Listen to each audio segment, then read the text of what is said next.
ಇಲ್ಲಿ ನೋಡಿದ್ರೆ ದುಡ್ಡು ಕೇಳ್ತಾರೆ ಕೆಲ್ಸಕ್ಕೆ ಹೋಗೋಕ್ಕೆ. ದುಡ್ಡು ಕೊಟ್ಟು ಕೆಲ್ಸಕ್ಕೆ ಹೋಗಕ್ಕ ಅಷ್ಟು ಖರ್ಚು ಮಾಡಿ ಓದಿರೋದು. ಥೂ.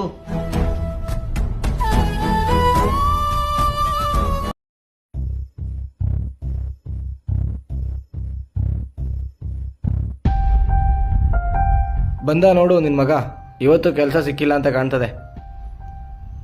ಅಲ್ಲಿ ನೋಡಿದ್ರೆ ಆ ಥರ ಹೇಳ್ತಾರೆ, ಇಲ್ಲಿ ನೋಡಿದ್ರೆ ಈ ಥರ ಮಾತಾಡ್ತಾರೆ. ನಿಮ್ದು ಅನ್ನೋದೇ ಇಲ್ಲ. ಓದಿರೋ ತಕ್ಕಂತೆ ಕೆಲಸ ಸಿಗೋದು ಕಷ್ಟ. ಯಾವುದಾದ್ರೂ ಕೆಲಸ ಮಾಡಿಕೊಂಡು ಮನೇಲಿ ನೆಮ್ಮದಿಯಾಗಿರೋದು. ನಾ ಮೊಬೈಲ್ ಡಿಸ್ಪ್ಲೇ ಹೋಗಿದೆ. ಹೇಳಿ ಸರ್, ಡಿಸ್ಪ್ಲೇನಾ? ಯಾವ್ದು ಸರ್ ಫೋನು? ಹೇಗೆ ಬರ್ದಾಯ್ತು ಸರ್? ಅದು 3 ಹೊತ್ತು ಮೊಬೈಲಲ್ಲೇ ಇರ್ತಾನೆ, ಕೆಲಸ ಹುಡ್ಕೋಕ್ಕಾಗಲ್ಲ. ಎಂತ ಅಂತ ಉಟ್ಬಿಟ್ನೋ.